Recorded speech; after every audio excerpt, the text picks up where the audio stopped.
Coucou tout le monde, on se retrouve aujourd'hui pour un tutoriel avec la box scrap d'avril 2017 de chez Tout en Colle. J'ai choisi de réaliser une sorte de carnet sous forme un petit peu de classeur.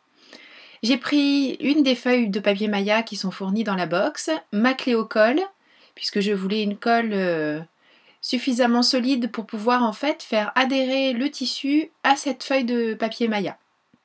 Donc j'en mets vraiment suffisamment, mais pas trop épais non plus. Là, on a l'impression qu'il y a des pâtés un peu partout, mais en fait, je vais faire en sorte d'étaler tout ça correctement.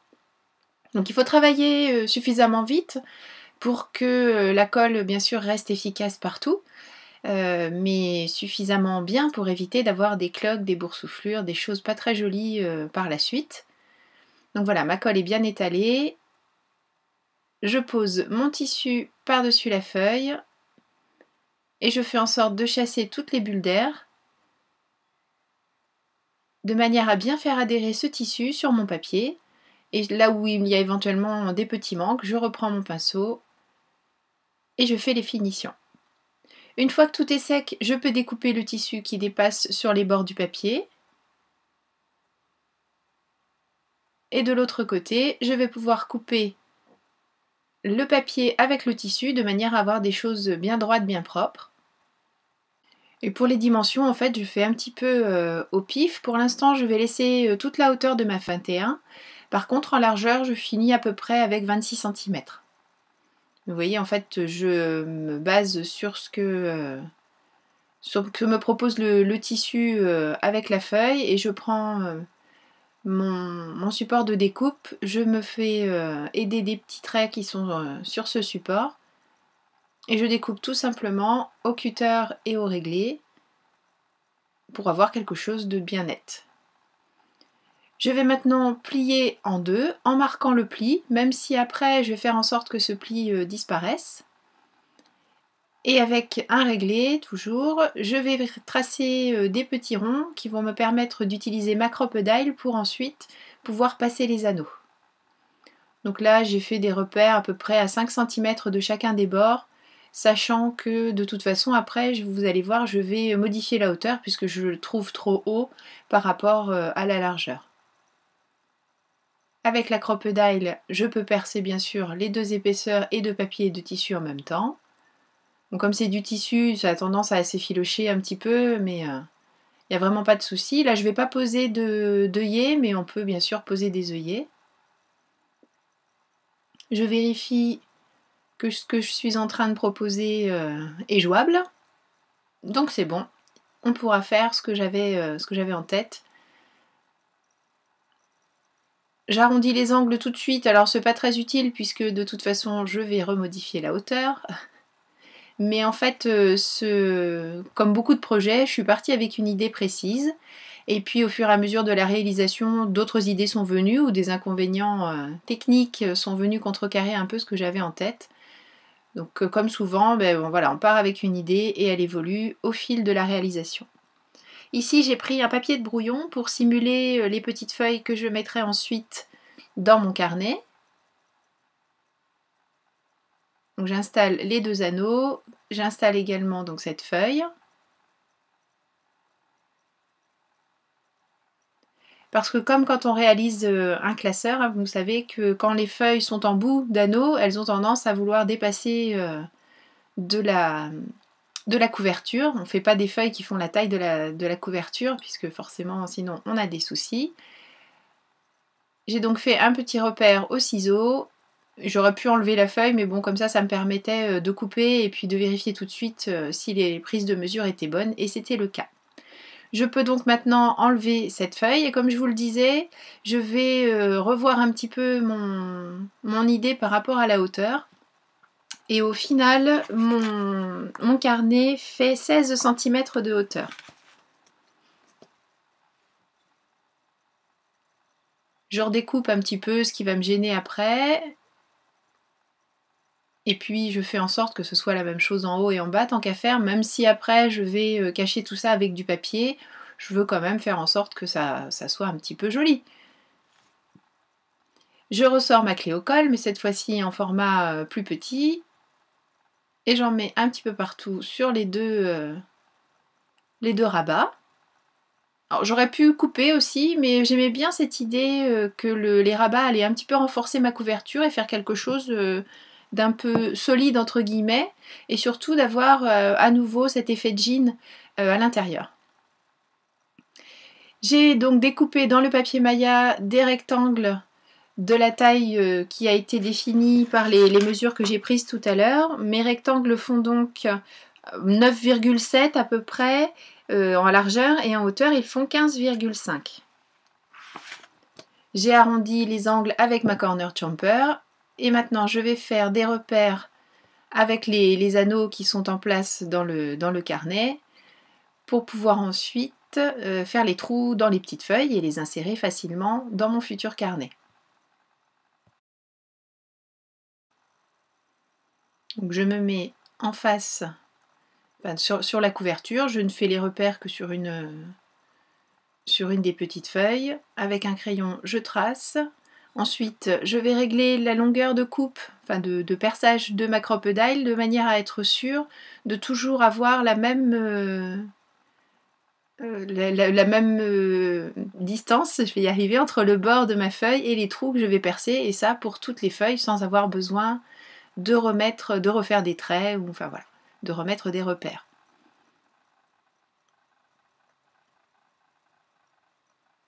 Et j'ai prévu, là je n'ai utilisé pour cette vidéo que 6 feuilles, mais j'ai prévu d'en rajouter, enfin il est possible d'en rajouter sans problème. Donc là pour la vidéo qui nous intéresse, je n'ai préparé que 6 feuilles. Donc maintenant que c'est sec, mes petits rabats, je reprends mon corner jumper et j'arrondis à nouveau les angles. Donc là j'ai quand même 2 épaisseurs de tissu et 2 épaisseurs de papier Maya. Et ça se passe plutôt bien, elle est tout à fait d'accord pour couper tout ça. Il y a juste des petites franges que je recoupe. Voilà, je l'aide un petit peu, mais sinon, franchement, c'est un outil assez génial. Pour habiller l'intérieur de ma couverture, j'ai choisi 2 papiers que j'aime beaucoup. Enfin, pour tout vous dire, ça a été un petit peu compliqué de trouver des papiers que je n'aime pas dans cette collection, puisque je la trouve plutôt carrément très chouette. Voilà. Et ces 2 papiers-là, je les aimais vraiment beaucoup. Bon, celui avec les attrape-rêves pour son côté un petit peu féerique, magique, enfin tout ce que vous voulez, et puis celui avec les montgolfières pour ce qui est du thème du voyage. Et toutes les couleurs de cette collection sont vraiment superbes. Il y a des possibilités très sympas de faire des choses de plein de couleurs différentes. Voilà, je me suis vraiment amusée à mettre de la couleur dans cet album. Pourtant, c'est pas une de mes qualités premières de savoir, enfin d'utiliser beaucoup de couleurs. J'aime beaucoup les couleurs, mais pas forcément en les multipliant. Mais là, je me suis fait vraiment plaisir. Alors, si vous m'avez vu mettre les papiers tête bêche là pour les couper ensemble, c'est bien sûr pour éviter que mes montgolfières ne se retrouvent à l'envers. Donc voilà, comme ça, je suis sûre de ce qui va se passer par la suite. Je vais à nouveau prendre ma clé au colle, je vais enduire ces papiers de colle clé au colle donc, et les installer sur chacune des couvertures intérieures.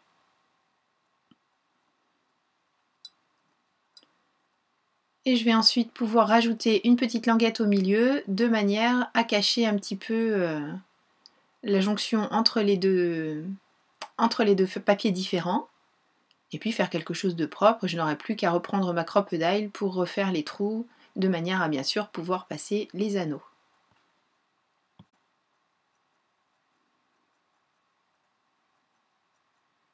Ça c'est une des chutes des papiers que j'ai déjà utilisés, que je vais pouvoir mettre comme je disais au milieu. Vous voyez, c'est la chute de l'attrape-rêve.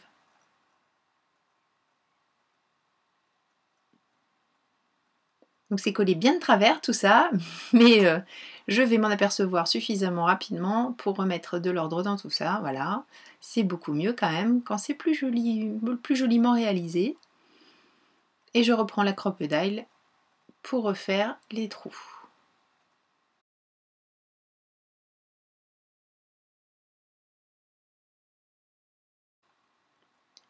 Je remets en place les anneaux et j'installe les petites feuilles histoire de vraiment confirmer que tout va bien se passer et que je peux continuer sur ma lancée.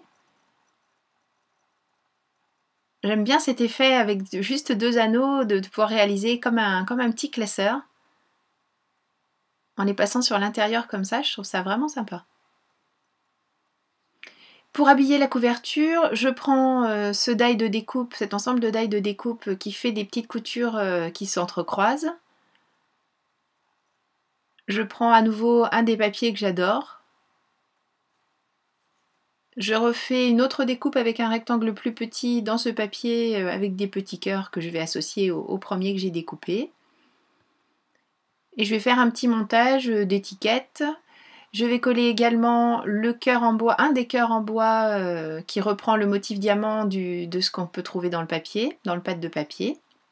Et je vais coller également les fleurs en feutrine et des mots en carton qui sont fournis dans la box.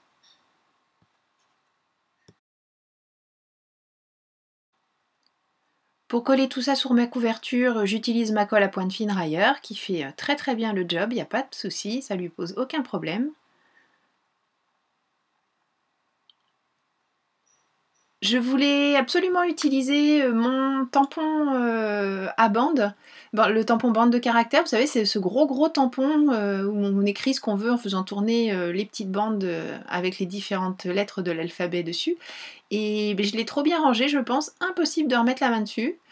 Donc je me suis finalement rabattue sur une impression avec ma Dimo, mais bon, c'est pas du tout ce que je voulais. Le tampon bande de caractère, j'aime tellement l'effet que donnent les impressions, et puis le fait qu'on puisse écrire ce qu'on veut. Donc voilà, il faut que je cherche ce qui s'est passé.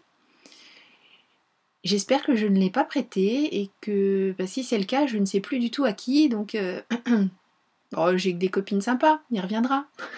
Non, mais je l'ai peut-être tout simplement rangé, et il n'aurait pas fallu. Voilà, j'ai mis en couleur les mots avec un feutre à alcool Spectrum noir. J'ai choisi du jaune.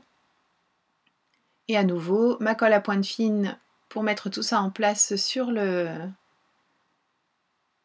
papier, sauf ces petits mots qui finalement du coup se retrouvent être autocollants.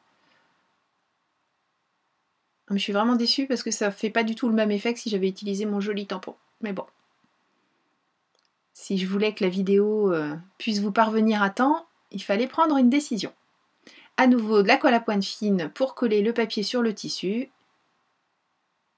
Et vous verrez à la fin de la vidéo comment j'ai fini cette couverture exactement. Là, on va passer à l'habillage d'une des feuilles à l'intérieur. Je vous montre juste pour une feuille en détail, puisqu'après j'ai toujours fait sur le même principe. Donc tout simplement, je découpe un papier en laissant une marge de 2 mm et demi à peu près tout autour. J'arrondis bien sûr les angles du bon côté. Et puis je vais recouper ce papier à une hauteur à peu près de 6,5, 7, 6,5. Alors c'est vraiment à l'œil. Hein. Une fois de plus, il n'y a pas de règle, vous faites vraiment comme vous le souhaitez. Je colle la partie du haut sur toute la surface. Je voulais vraiment que les papiers soient à l'honneur dans cette réalisation. Comme je vous le disais, je les aime tous, et c'était très compliqué de choisir.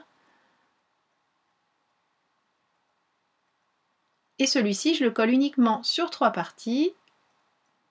Je fais en sorte de faire un raccord qui ne se voit pas. Et comme ça, je crée une pochette tout en gardant le papier dans son intégralité une fois qu'on a enlevé le petit tag, enfin ce qu'on veut mettre dedans. Bien sûr, je refais les trous, toujours avec ma crocodile. Et maintenant, je vais jouer un petit peu avec les Distress Oxide. Donc je les pose toujours sur fond blanc, mais pour que vous puissiez voir, sinon si vous avez un tapis de travail comme j'ai en dessous, c'est parfait. Je vaporise un petit peu et je passe mon papier dedans. Je rajoute une couleur, je vaporise à nouveau et je trempe ce papier dans tous les sens de manière à avoir des choses assez aléatoires mais qui couvrent bien mon papier. Je remets un petit peu d'eau pour faire s'oxyder cette couleur, enfin ces couleurs puisque les deux vont réagir. Je prends le pochoir qui est dans la box, pochoir que je trouve super aussi avec ces petits triangles dans tous les, enfin pas dans tous les sens mais de toutes les tailles, voilà. Et je passe ma Distress Oxide directement à travers le pochoir. Et ça c'est la chute de l'étiquette que j'ai utilisée sur la couverture, que je mets ici pour faire un petit stop. Donc des habillages comment de, ah, de feuilles vraiment très très simples. Juste amusez-vous avec ce que vous avez, des encres, des feutres, voilà, c'est juste histoire de rappeler les couleurs du papier, d'habiller le papier Maya. J'avais vraiment envie que ce soit une réalisation, comme je vous le disais tout à l'heure, pleine de couleurs, pleine de peps, en raccord avec raccord ou en rapport avec la collection de papier que Noël nous a choisi pour cette box du mois d'avril. Encore une réussite. Ici je vous montre que j'ai des die tags, mais tout simplement en prenant des repères, là ils font 1 cm à gauche, à droite, en haut, en bas, enfin en haut, vous avez compris. Voilà, on peut réaliser très rapidement des tags qui vont aller parfaitement dans cette réalisation. Et je reprends la feuille où j'avais mes distress tout à l'heure, j'ai juste remis un petit peu d'eau pour les réactiver. Et je trempe mes tags dans le même mélange que celui que j'ai utilisé pour décorer la feuille qui est au dos de cette page. Ensuite je prends ma petite perfo ronde, une des chutes de papier, et je mets en place le petit rond, sauf que c'était pas très centré, donc il vaut mieux en fait faire d'abord la crocodile, ensuite la perforatrice ronde, et ensuite on met en place. Voilà, c'est quand même le plus simple de faire comme ça. Et j'habille le haut de mes petits tags avec ces cercles. Je prends de la ficelle qui est fournie dans la box également pour réaliser les petits cordons en haut de mes tags. Donc voilà, des choses très très simples, mais voilà, une fois de plus, plein de couleurs, plein de gaieté. J'ai vraiment beaucoup aimé travailler ce très beau papier. Et j'ai réalisé toutes mes pages un petit peu sur ce principe de faire des pages entièrement couvertes de papier avec une ouverture qui sert de pochette et une partie travaillée avec, en l'occurrence ici, les encres oxyde.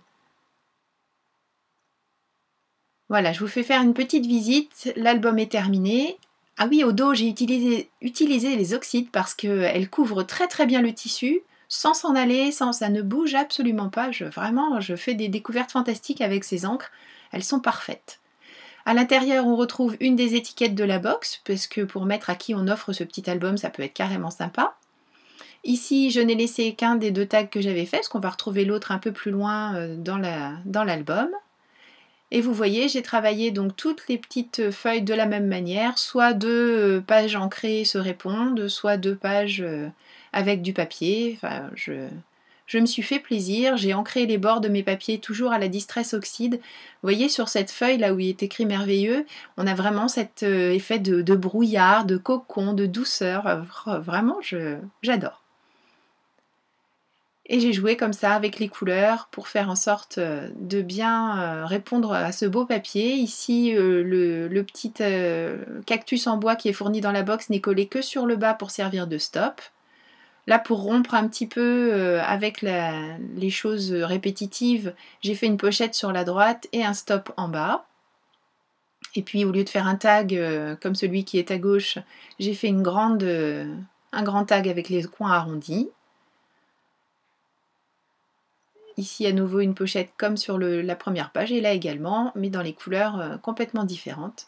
Voilà, j'espère que cet album vous a plu, vous aura donné des idées pour utiliser votre box d'avril. On peut bien sûr rajouter autant de pages qu'on en veut, tant qu'il en tient, mais là vous voyez on peut tout à fait en rajouter, il n'y a pas de difficulté là-dessus. Voilà, j'espère que ce petit tuto vous a plu, j'ai pris beaucoup de plaisir à travailler cette box. Merci beaucoup de suivre nos vidéos, je vous donne rendez-vous très bientôt pour une nouvelle vidéo création. D'ici là, prenez soin de vous, gros bisous, bye bye.